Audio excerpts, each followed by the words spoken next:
ඔයාලා හැමෝම සාදරයෙන් පිළිගන්නවා මගේ YouTube channel එකට. ඉතින් අද ඔයාලත් එක්ක මම කතා කරන්න හිතුවේ ලැබුණු මනුස්ස ආත්මය අපතේ නොයන්න නම් අපි කොහොමද අපේ ජීවිතේ ගත කරන්න ඕනි කියන මාතෘකාව ගැන.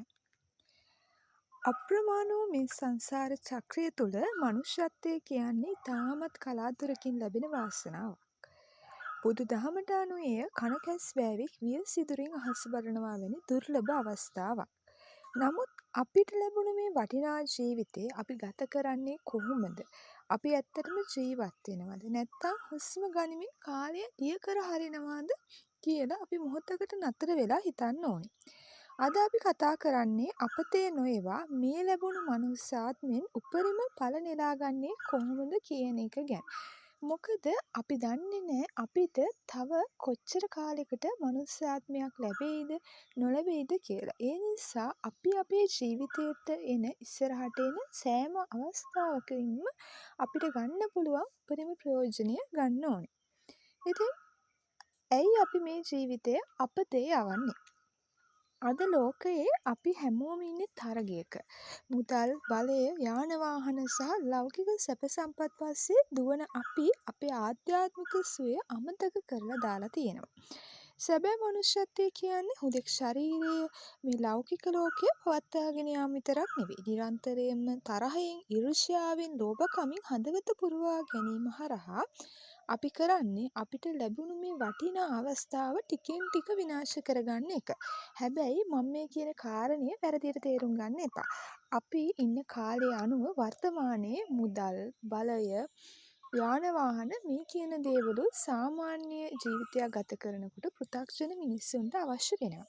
නමුත් මේ දේවල් පසුපස පමණක් කබා යාමෙන් අපි තුළ තියෙන මනුස්සකම අපිට අවශ්‍ය කරන ආධ්‍යාත්මික සුවය මේ දේවල් මගහැර ගන්නවා නම් මේ මනුස්ස ජීවිතයක් ලැබීමෙන් අපි කරගන්නේ අවස්ථාව නිකම්ම අපතේ යැවීමක් පමණයි. ඒ නිසා අපි ආශ්‍රේවල් කරන්න, ඉගෙන ගන්න, වෘත්තියක යෙදෙන්න කිසිම දවසක බුද්ධ ආගමවත් වෙනත් ආගමක්වත් බාධාවක් කරගන්න අවශ්‍ය නැහැ. හැබැයි ජීවිතයේ යථා ස්වභාවය තේරුම් අරගෙන අපි ජීවිතේ ප්‍රමුඛත්වය දෙන්න ඕනි මොන දේවල් වලටද? අපි ජීවත්ව ඉන්න කාලය තුළ මේ මනුස්ස ආත්මයෙන් කොහොමද අපි උපරිම ප්‍රයෝජනය ගන්න කියන එක ගැනයි අපි ටිකක් වැඩිපුර හිතන්න අවශ්‍ය වෙන්නේ. ඉතින් මනුස්සාත්මය සාර්ථක කරගන්න ප්‍රධාන කරුණු 3ක් අපේ ජීවිතයට එකතු කරගන්න ඕනේ. පළවෙනි එක තමයි සිහියෙන් ජීවත් වීම. එහෙම නැත්නම් මයින්ඩ්ෆුල්නස් එක. අතීතය ගැන පසුතැවෙන්නේ නැතිව, අනාගතය ගැන බිය වෙන්නේ නැතිව මේ මොහොතේ ජීවත් වීම. ඉතින් මේ වීඩියෝ එක අහන ඔයා අද වෙනකන් අවුරුදු 10ක් 20ක් 30ක් කොයි විදිහට ජීවත් වුණාද කියලා මම දන්නේ නැහැ. ඉතින් අනේ අපරාධ මම මගේ මනුස්ස ජීවිතේ නිකම්ම කාලයට දිය කරලා හැරියා. මම මේ තරම් නරක වැඩ කරා. මට තව තියෙන්නේ පුංචි කාලයයි කියලා ඒ කරපු දේවල් ගැන පසුතැවෙන්න යන්න හොඳ නැහැ. මොකද අපිට ඒ දේවල් වෙනස් කරන්න බෑ. ඒ වගේම තමයි ඔයා මොකක් හරි ලෙඩකින් පෙළෙනවා නම්, ඔයා මොකක් හරි මූල්‍ය අර්බුදයකින් පෙළෙනවා නම්, ජීවිතේ මේ මොහොතේ මොකක් හරි ප්‍රශ්නයක ඉන්නවා නම්, ඒ ප්‍රශ්නේ වර්තමානයේ විසඳා ගන්න උත්සාහ කරාට තව අවුරුද්දකින් දෙකකින් මේ ප්‍රශ්න නිසා මෙහෙම වෙයි කියලා උදා නොවිච්ච අනාගතය ගැන බිය වෙමිනුත් මේ කාර්යය ගත කිරීමේ ප්‍රයෝජනයක් නැහැ. එහෙනම් මොකක්ද කරන්න ඕනේ? වර්තමානයේ තමන්ට මොකක් හරි අභියෝගයක් ප්‍රශ්නයක් තියෙනවා නම් ඒක විසඳ ගන්න බලන එක, ඒක තුලින් අපේ ජීවිතේට මොකද්ද ගන්න තියෙන පාඩම කියලා ගන්න එක, මෙන්න මේ මොහොතේ ජීවත් වෙමින් මේ මොහොතේ මනුස්සකම් ප්‍රගුණ කරන එක, තමන්ගේ සමාජයට විය යුතු දෙයක් හරියට ඉටු කරන එක, අපි මොනවාද මේ ලෝකේ යන දවසට ඉතුරු කරලා යන්නේ, අරන් යන්නේ කියන එක, ඒකට අවශ්‍ය දේවල් කටයුතු සකස් කරගන්න එක තමයි මේ මොහොතේ කරන්න ඕනේ. ඒ නිසා පළවෙනි එක ඔයා මනුස්සකම වැඩි දියුණු කරගන්න ඕනි නම්, මිනිස්සෙක් විදිහට ජීවත් වෙන්න ඕනි නම් සතියෙන් ජීවත් වෙන්න. දෙවෙනි කාරණය තමයි පරාර්ථකාමීත්වය. තමන් ගැන පමණක් නොසිතා තව කෙනෙකුගේ කඳුලක් විස දැමීමට උත්සාහ කිරීම. ඉතින් අපි හිතන්න ඕනි තව කෙනෙක්ට අපි නිසා ප්‍රශ්නයක් දුකක් කරදරයක් ඇති වෙනවා නම් ඒ දේ මට වුණා නම් කොහොමද දැනෙන්නේ? එතකොට කවමදාවත් තව කෙනෙක්ට දුකක් කරදරයක් ප්‍රශ්නයක් ඇති කරන්න උත්සාහ කරන්නේ අවම තවත් කෙනෙක්ගේ කඳුලක් පිස දාන්න උදව්වක් කරන්න අපිට හැකියාවක් නැත්නම් තවත් කෙනෙක්ගේ ජීවිතයකට ප්‍රශ්නයක් නොවන විදිහට අපි අපේ මනුස්සාත්මය ගත කරන්න උත්සාහ කරන්න ඕනේ. ඒ නිසා හැම වෙලේම අපි අවට ඉන්න අය ගැන ඒ වගේම අපේ අවටින් එහා ඉන්න මිනිස්සු ගැනත් සත්තු ගැනත් සෑම ජීවි ආත්මයක් ගැනම පරාර්ථකාමීව හිතන්න පුළුවන් නම් අපි නිසා අනිත් අයට ප්‍රශ්න ඇති වෙන එකත් අවම වෙලා ගොඩක් මිනිස්සු සතුටින් ඉන්න පුළුවන් හැමෝම මේ විදිහට හිතනවා නම්.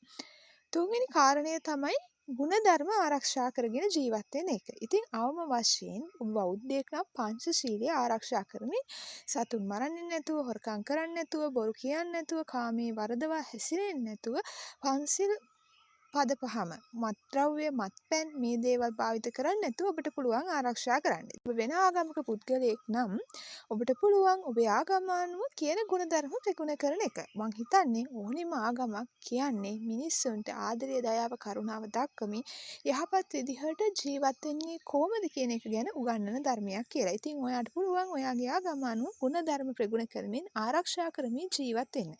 මම මේ කියපු කාරණා තුනට ලොකු මුදලක්වත් ලොකු කාලයක්වත් අවශ්‍ය වෙන්නේ නැහැ. හැබැයි මුලදී මේ දේවල් කරන්න හරිම අමාරු වෙනවා. මොකද අපි පුරුදු වෙලා ඉන්නේ ලේසියෙන් පවට අයහපත් දෙයට යොමු වෙන්න. ඉතින් පින සහ යහපත් දේ කරන්න අපිට ටිකක් අපහසුයි. හැබැයි අපි පුරුදු කරොත් ඒක දෛනික පුරුද්දක් බවට පත් වුණොත් මේ දේවල් નિરાයාසයෙන්ම අපිට කරන්න පුළුවන් වෙනවා. ඉතින් මතක තබා ගන්න මරණය අපිට කොයි මොහොතේ පැමිණෙයිද කියලා අපි කවුරුත් දන්නේ නැහැ. අපේ හුස්ම පොද මේ ලෝකෙට නතර වුණු දවසට අපිට අරන් යන්න ඉතිරි වෙන්නේ අපි කරපු පින් සහ පව් විතරයි. ඊට වඩා ඔයා රැස් කරපු කිසිම දෙයක් ඔයාට ගෙනියන්න බෑ. ඔයා රැස් කරපු බලය, පිරිස, මුදල්, යාන වාහන, නිවාස ගෙවල් මේ කිසි දෙයක් ඔයාට ගෙනියන්න හම්බ වෙන්නේ නැහැ. ඉතින් ඔයාට ගෙනියන්න පුළුවන් වෙන්නේ අපි මොනවාද කරේ කියන මේ පින් පව් විතරයි. ඒ නිසා හෙට කරනවා කියලා කුසල කටයුතු කල් දාන්න එපා.